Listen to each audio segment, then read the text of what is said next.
우리 아이들 글을 접하는 경로들이 정말 다양합니다. 책을 통해서 혹은 문제지 안에 글들을 통해서 만날 수 있고요. 그리고 우리가 스마트폰, 카톡, 문자 메시지들을 통해서도 글을 만나볼 수 있죠.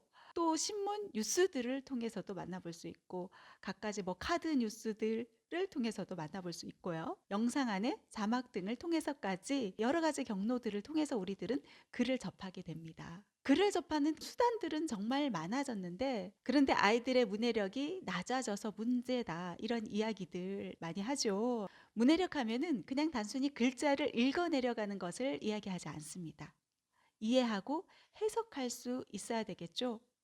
나의 경험에 비추어서 그것들을 조금 비판적으로 바라볼 수도 있어야 하겠고요. 그리고 다른 것들과 연계해서 활용하고 응용해 나갈 수 있어야 한다는 겁니다. 그런데 우리 아이들은 글자 자체만을 바라보려 하는 경우들이 많다는 겁니다. 예를 들어 보면은요, 우리 카드 뉴스 같은 것, 요약해서 알기 쉽게 정리해서 보여주고 있다는 거죠. 그래서 아이들은 전체적인 글의 숲을 바라보지 못하고 나무에, 글자 안에 갇혀서 지내려 하는 경우들이 많다는 거예요. 이미 요약되어진 그 토막글에 익숙해져서 나타나게 된 어떤 현상이 아닌가 싶은데요. 제가 초등학생들, 중학생들 글쓰기 지도를 해 나가고 있다고 했잖아요. 아이들이 숲을 바라보지 못하고 나무에 집착하게 되는 그런 어떤 사례들 많이 볼 수 있거든요. 예를 들면은 문장을 쓰고서 이 문장 맞게 쓴 거 맞나요? 하면서 그렇게 질문들을 해오는 경우가 많아요. 그런데 글쓰기에 있어 가지고 그 문장 하나만을 바라보고 우리가 맞다 틀리다 이렇게 이야기할 수 있는 게 아니거든요. 왜냐하면 전체적인 글의 흐름이라는 게 있잖아요. 그 문장이 앞뒤 문장과 맥락이 맞는지 또한 파악해야 되고 전체적인 글에 있어서 통일성에서 벗어나는 문장일 수도 있고 여러 가지를 체크해야 하는데 아이들은 단순히 그 문장 하나만을 바라보면서 선생님 이 문장이 맞는 문장인지 봐주세요 라고 이런 질문들을 많이 합니다. 전체적인 글의 흐름을 파악하려 하지 않고 나무에만 집착하고 있는 사례들이라는 거예요. 이게 우리가 왜 문제풀이에 익숙해진 친구들에게 나타나는 어떤 현상들이지 않나 싶습니다. 문제에서 정답은 이러이러하니까 이게 정답이다. 이 문장에서 주어 서술로 쓰면은 맞는 문장이다. 여기에 집착해 나가는 거죠. 그래서 문해력을 키워 나가는데 독서만한 게 없다. 전체적인 글을 바라볼 수 있고 그 안에서 핵심들을 찾아낼 수 있는 그 힘을 키우기에 독서만한 게 없다는 거예요. 그런데 지금 현재 나와 있는 마주하게 되는 익숙한 어떤 글들을 보면은 핵심만이 나와 있는 토막 카드 뉴스들 혹은 문자 메시지 이렇게 요약되어진 것들이 나와 있어 가지고 커다란 긴 문장들 많은 문단의 글들을 접하게 됐을 때 아이들은 당황해하고 어떻게 이 글들을 해석해야 될지를 힘들어하는 경우들이 생겨난다는 거죠. 그래서 전체를 바라보는 힘을 키우기 위해서 독서가 중요하다. 그리고 우리가 글들 있잖아요. 신문 기사를 예로 든다면은 신문 기사 또한 첫 시작 리드멘트라든가 혹은 요약되어 나온 어떤 마지막 부분들 그 글 토막글을 읽어 내려가는 게 중요한 게 아니라 될 수 있으면 전체 기사를 읽어 내려가는 연습을 해 나가는 게 중요합니다. 그렇게 글의 구조를 이해하고 글의 전체적인 구성 흐름을 이해할 수 있는 능력을 키워줘야 한다는 거예요. 그렇다면 독서만이 답일까요? 문해력을 키우기에 독서만이 답일까요? 꼭 독서일 필요는 없다는 겁니다. 그럼 무엇이 있다? 바로 쓰기에 있는데요. 우리가 토막글을 읽어 내려간다 합시다. 이를테면 신문 안에 어떤 첫 시작 부분 혹은 어떤 중간 부분 마지막 부분을 읽더라도 우리가 그 글을 통해서 또다시 어떤 글을 전개해서 써 나가는 연습을 해 나가는 거예요. 어떤 토막 글을 활용해서 글의 구성 흐름 있잖아요. 서론, 본론, 결론. 처음, 중간, 끝에 맞게 자기의 어떤 주제를 담고서 한 편의 글을 만들어 나갈 것을 저는 추천하고 있거든요. 3단 구성을 활용해서 전체적으로 어떤 글의 흐름을 채워 나갈지, 어떤 글들을 문맥의 흐름에 맞게 써 나가면서 주제를 제시할 것인지에 대해서 고민하고 정리해 나가는 것이죠. 이렇게 쓰기를 통해서도 문해력을 키워나갈 수 있다는 겁니다. 그리고 쓰기만으로 문해력을 키워나갈 수 있느냐 또 있습니다. 바로 대화입니다. 대화하기를 통해서도 충분히 문해력을 키워나갈 수 있다는 것이죠.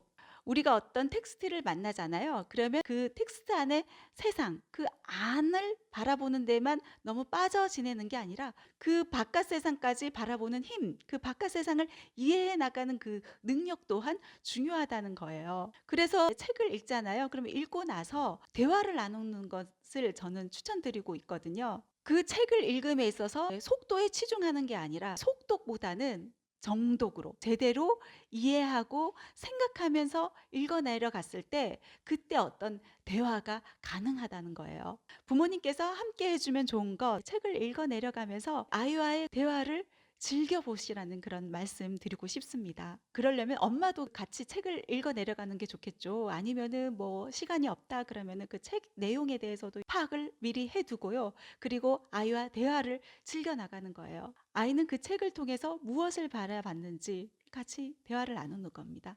근데 중요한 거는 아이의 관점에서만이 아니라 엄마의 관점에서도 풀어 놓으시라는 얘기입니다. 아이는 바라보지 못한 엄마만이 바라볼 수 있는 그 텍스트 안의 세상에 대해서도 아이와 대화를 즐겨 나가시라는 거예요. 그리고 엄마만의 관점뿐만이 아니라 또 다른 3인칭의 관점에서도 또 이야기를 풀어가고요. 또 다른 관점에서도 자꾸자꾸 대화를 해 나가다 보면은 저절로 생각하는 힘을 길러 나갈 수 있게 된다는 겁니다. 그리고 자기만의 관점에서만 바라보는 게 아니라 또 다른 누군가의 관점에서도 이해해 나갈 수 있는 능력이 생기고 공감해 나갈 수 있는 능력 또한 생겨나게 되고요. 그리고 또한 비판해 나갈 수 있는 능력, 여러 관점에서 바라볼 수 있는 그 힘이 생겨나게 된다는 겁니다. 그런데 문해력이 출발이 꼭 책일 이유가 있을까요? 그렇지 않을 수도 있다. 예, 저희 첫째 아이의 이야기를 좀 해드릴까 합니다. 저희 첫째 아이 같은 경우는 시 쓰는 걸 굉장히 좋아해요. 그래서 일기장 안에도 자신 직접 쓴 시들 있잖아요. 그 시들을 적어놓고 그것들을 이제 학교에 제출하는 경우들이 많거든요. 그래서 이제 담임 선생님께서 그런 질문들을 해주시더라고요. 혹시 시 쓰기 어떤 교육을 따로 받고 있나요? 언제부터 시 쓰기에 관심을 많이 갖게 됐나요? 어떻게 하면 이렇게 시를 잘 쓰게 되는 거죠? 하면서 질문들을 해 나가는 거예요. 선생님께서 굉장히 많이 궁금해 하셔서 관련 여러 이야기들을 해 드렸습니다. 저희 아이 같은 경우는 시를 처음 어떻게 접하게 됐을까요? 시집에 있는 어떤 시를 통해서 접하게 된 게 아니었어요. 텍스트를 통해서 시를 접하게 된 게 아니었다는 거예요. 꼭 문해력의 출발은 텍스트일 이유가 없다. 영상일 수도 있다는 거예요. 예, 저희 아이는 어떻게 해서 시를 좋아하게 됐냐 하면은 영화를 통해서 예, 엄마와 함께 같이 아빠와 함께 같이 동주라는 영화를 봤었거든요. 일제강점기 시대 윤동주 시인의 삶을 그린 영화 동주라는 영화를 보고서 아이는 또 거기에 또 깊이 빠지게 됐고 그리고 나서는 윤동주라는 인물 그리고 함께 나온 송몽규라는 인물에 대해서 너무 호기심이 생기고 그것들을 또 영상을 통해서 자료 조사들을 하는 거예요. 영상 안에서 윤동주에 대해서 배우고 송몽규에 대해서 배우고 그리고 윤동주가 쓴 시들, 송명구가 쓴 시들을 정리해 나가기 시작하는 거예요. 그렇게 해서 시를 알게 되고 그리고 나서 나도 한번 써볼까? 시라는 건 이런 식으로 써 나가는 거구나 해서 이해하고 그리고 자신 또한 한번 써보고 싶다. 나 또한 쓸 수 있을까라는 물음을 갖고 시를 써 나가기 시작하더라는 겁니다. 그렇게 해서 한 편 한 편 글들을 써 나갔고 선생님이 일기장을 통해서 바라본 시를 통해서 혹시 따로 교육을 받았느냐, 어떻게 하면 이렇게 시를 쓰느냐 관심 있게 물으셨던 거였죠. 문해력 하면은 흔히 하는 착각 중에 하나가 꼭 책을 통해서만 키워나갈 수 있을 것이다 하는데 사실은 영상을 통해서도 얼마든지 길러나갈 수 있다는 거예요. 특히 요즘은 영상의 시대잖아요. 아이들에게 익숙한 영상들. 그래서 우리가 학교 수업에 있어서도 어떤 교육에 있어서도 영상 자료들을 정말 많이 활용하고 있잖아요. 그래서 제가 앞서서 문해력을 키워나가는데 중요한 건 독서가 있다. 그리고 쓰기가 있다. 그리고 영상을 통해서도 길러나갈 수 있다는 거예요. 그리고 대화를 통해서도 키워나갈 수 있다 이야기 드렸잖아요. 책을 읽고 대화하기 그리고 예 영상을 보고 대화하기 저희 집 같은 경우는 영화를 가족끼리 자주 보는데 영화를 보고 나면은 이야기를 합니다. 우리 책도 읽고 나면은 가장 인상적인 부분 어떤 거였어 해서 많이들 독서 기록장에다가 정리하고 그러잖아요. 그런 것처럼 영화를 보잖아요. 그러면은 각자만의 명장면들을 꼽는 거예요. 엄마의 명장면, 아빠의 명장면, 동생의 명장면, 형의 명장면들을 각각 꼽는 거죠. 예전에 저희 아이들과 같이 그것만의 내 세상이라는 이병헌, 윤여정 주연의 영화를 봤었는데요. 자신을 버린 엄마와 재회하면서 그러면서 이제 이복 동생, 자폐 장애를 가진 동생을 만나면서 벌어지는 그 스토리를 담은 영화인데 그 영화를 재미있게 보고 나서 각자만의 명장면을 꼽은 거예요. 저희 아이가 명장면으로 꼽은 장면이 어머니가 돌아가시고 형이 자폐 장애인 동생과 함께 상복을 입고 신호등 불이 켜지면서 이제 건너가는 장면. 그 장면을 명장면으로 꼽더라고요. 어떻게 해서 그 장면을 꼽았어 했더니만 아이가 영화의 주제를 정말 잘 파악을 하고 이야기를 하더라고요. 엄마의 의존해왔던 동생의 삶에서 이제 다시 만난 형과 함께 손을 잡고 신호등을 건너가는 또 다른 세상을 걸어가는 그 모습. 너무 감동적으로 다가왔다. 그 이야기를 하는데요. 이렇게 꼭 책일 이유 없이 우리가 영상을 바라보더라도 같이 이제 또 엄마의 관점에서 아빠의 관점에서 형제 간의 어떤 관점에서 바라보면서 대화를 나누는 것 또한 중요하지 않나 하는 그런 생각을 해봅니다. 초1인 저희 둘째 아이와도 저는 대화 나누는 거를 굉장히 많이 합니다. 주로 산책을 하면서 많이 대화를 나눕니다. 엄마와 함께 다이소에서 문구 용품을 살 게 있다 해가지고 함께 가자 그러는 거예요. 그래서 때마침 엄마도 마트에서 저녁거리 또 사야 될 게 있어서 야 그러면 같이 가자. 같이 이야기를 하면서 가는데 그랬더니 이제 둘째 초등학교 1학년 우리 둘째 아이가 와 마트에서도 사고 다이소에서도 사고 이런 게 바로 일석이조네요 하면서 이야기를 하는 거예요.